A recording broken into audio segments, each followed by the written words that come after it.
Ask yourself, what rules am I ready to break? What parts of myself am I ready to embrace fully? Well, hey there, it's Miriam Schulman here. Welcome to the Inspiration Place. If you're listening to this when it goes live, is December 24th, which happens to be my birthday. So I've seen so many people on the internet, they like to share 25 things I've learned since I became 25. So on this birthday, I'm actually 56. And that's a lot of years. So instead of giving you 56 things or a certain number of things that I wish I knew when I was younger, I'm just calling what it is. And this is the Crone wisdom episode. And more specifically, we're just going to talk about what Crone wisdom is and why I'm so happy to be at this stage in my life. Okay, so first of all, let's talk about what it means to access higher wisdom as you grow older. Aging is not necessarily a process to be feared. I think that is why I really liked the movie The Substance, because it really was a commentary about that Demi Moore's life was over when she turned 50 and the men in her life says, well, it just stops. And she's like, what stops? And he couldn't really say what stops. But you may not have the same youthfulness you had when you're younger as you get older, but it gets replaced with something else. I remember when I was growing up, I had my grandfather. I was practically raised by my grandfather because my father passed away when I was 5. And we moved into my grandfather's house when I was in high school because my mother was pretty much functionally homeless. She didn't have her own home. She would be horrified if she knew I was describing it this way, but let's call it what it was. We didn't have a home. We moved in with my grandparents. That was my home from the time I was in ninth grade till I graduated high school. And then I was in college and then I was out on my own. But my grandfather pretty much that was the main father figure in my life. And the thing he always used to say was that every age has its compensations. So even though I don't have the youthfulness I had when I was younger, I am now able to tap into a reservoir of life experiences, intuition, and yes, creativity that I didn't have when I was younger. My soul has evolved to a place that I didn't have when I was younger. And I released my first book when I was in my 50s. I mean, I'm born in 1968.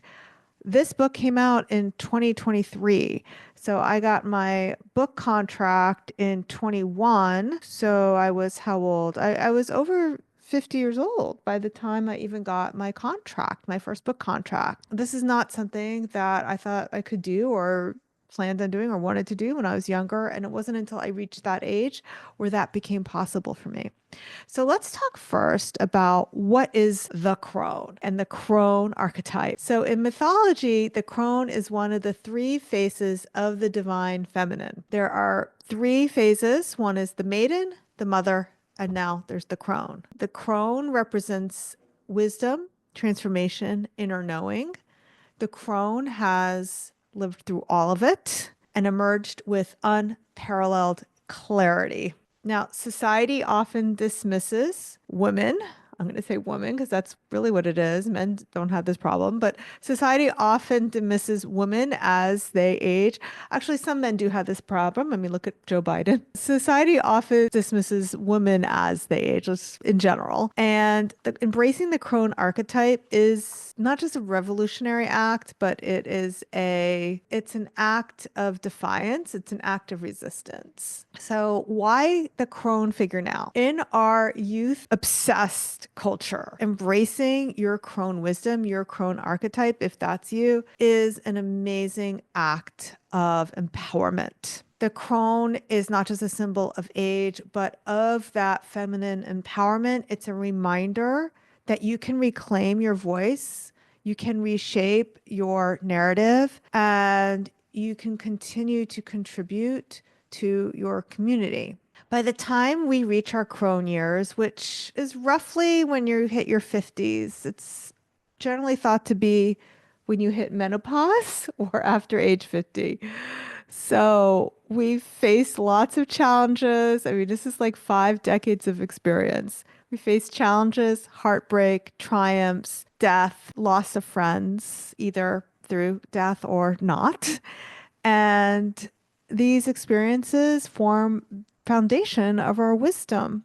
So think back if you are of a certain age, no matter how old you are, even if you're a 20-year-old listening to this, what have you learned so far about resilience, love, forgiveness? Write them down. These are your personal teachings. These are your own credo. So for me personally, like I said, my father passed away when I was 5. That's only like my first 5 years. I had a stepfather who was verbally abusive to us, to my sister and my mom and I. And she left that marriage when I was just about to begin high school. And that's when we moved in with my grandparents. All along the way, I had to change schools every 2 years. And all those things are not necessarily things that now at age 56 I regret, but I know that they make up who I am and they give me the wisdom that I have today. I've had loss of pregnancies and a miscarriage. I've raised 2 children, which have informed who I am today as well. I've pivoted many times in my career. There's a quote by a poet whose name escapes me right now. He said, I have lived many lives and some of them my own. Now, if you want to tap into your intuition, whatever stage of life you're in, intuition strengthens with age because we've learned to trust ourselves. The second guessing starts to fade as our inner voice becomes more certain.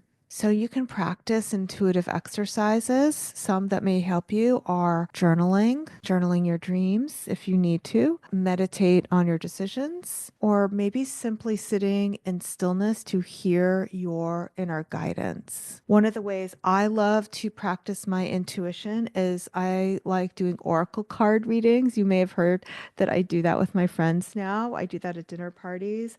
I ask them to share a question out loud that they have. We pull a card. One of the card decks that I'm working on with right now is by this German artist. I just find her art just extremely. I pulled from the deck, it's called The Empress, and her dress is made out of roses, and it shows an embryo or a fetus inside her womb. But we all have that, even if you don't have a uterus, even if you aren't fertile, even if you're not a woman, we all have that inner child that is inside of us, that possibility of a future growth. So anyway, I like to use those oracle cards because it helps me tap into some inner wisdom that I have about other people. And that's why I like doing that. So that is one way that I strengthen my inner knowing. Creativity is another gateway to Crone wisdom. Many artists experience their most profound creative breakthroughs later in life. This is true of men as well. But for this episode, we're talking about the Crone archetype, which is a feminine archetype. So we're going to focus on women artists. So I want you to think about the artist Louise Bourgeois, the sculptor. You can think about Georgia O'Keeffe. She had many of her breakthroughs when she later in life when she was on Ghost Ranch. Or Yayoi Kusama, who is still alive today. She's in her 90s. And then I would also even share one more, which is Yoko Ono, who is 92 years old. Creativity is an expression of our deepest truths. As we age, we're freer to create without the fear of judgment, and that helps us become better artists. So I want to give you a practical exercise that you can use to help you. Try creating a Crone collage. Gather images, colors, symbols that represent your wisdom. You can grab some of your favorite magazines. You can print out pictures from the internet, make them into a beautiful vision board or a page or a spread in your art journal, and celebrate who you are becoming. All right. The next part is about releasing your inner crone. So, aging often comes with societal baggage. In other words, we have a lot of beliefs about what we should or shouldn't do. But the crone, your inner crone, knows that it's time to let go of these restrictions. So, ask yourself, what rules am I ready to break? What parts of myself am I ready to embrace fully? Now, the crone archetype is unapologetic. I know I am. My style has always been unapologetically confident. I wouldn't say it's always been that way, but it's certainly been that way for quite some time now. Has it been that way since I turned 50? For sure. Was it that way before? I don't think so. This is the stage of life where you can share your stories, mentor others, and advocate for causes that matter to you. I think that is why I am so deeply called now to write books and to coach others in the business of art, not just create art, but to mentor and coach and write and share that crone wisdom that I have. Now, let's talk about rituals for accessing crone wisdom. So, here is an exercise I want you to try. Start with a morning reflection.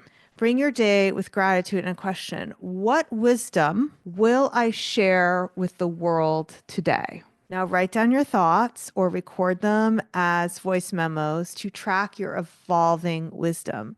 I prefer the written word. I prefer doing that in journals. That's why I have kept all my journals. This one is from 2023, and I have 2024 I am almost done with. And I'm beginning to start 2025. It's so exciting. And I'm so grateful that I have all these journals here. So you have the morning reflection as a ritual, and you can also have a nighttime ritual. I'm going to call that the moonlight ritual. So under the light of the moon, or it could be of a starlit sky, or if you live in the city like me, there you don't see the moon or the stars, but we know they're there. Reflect on what you've learned in the past month. Burn a list of things that you're ready to release and journal your intentions for the future. Now, I know for everybody listening, it may not be your birthday, but we are ending this year. And I always call that time between Christmas and New Year's the time between the years. That's a phrase I learned from a German friend. So historically, the time between the years refers to the liminal period between the end of one cycle and the beginning of another. Now, this concept resonates very much with this crone archetype because it's the wisdom and stillness found in transitions, this liminal period. This is the period, that's what old age is. It's the period where you have this deep wisdom between a life very well lived and perhaps the next life.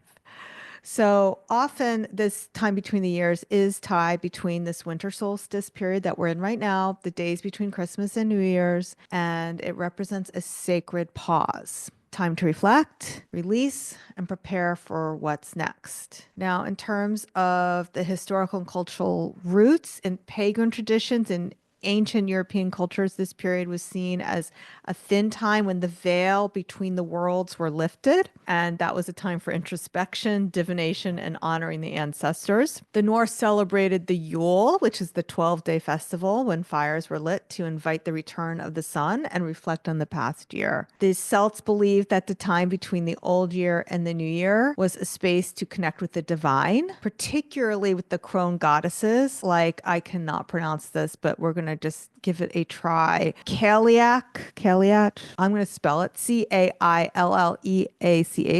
who ruled over winter and death, bringing wisdom and endings. And the modern interpretations that spiritual seekers see this period as an opportunity to slow down, honor the lessons of the past, and plant seeds for the future. This is where the crone archetype thrives in the space of deliberate sacred pause. So let's talk about a few more rituals for this time of year.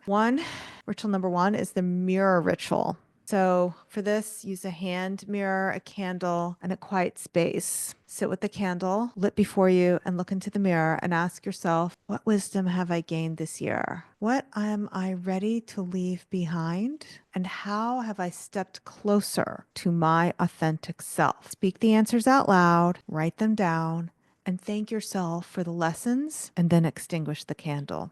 Ritual number two, writing the year's eulogy.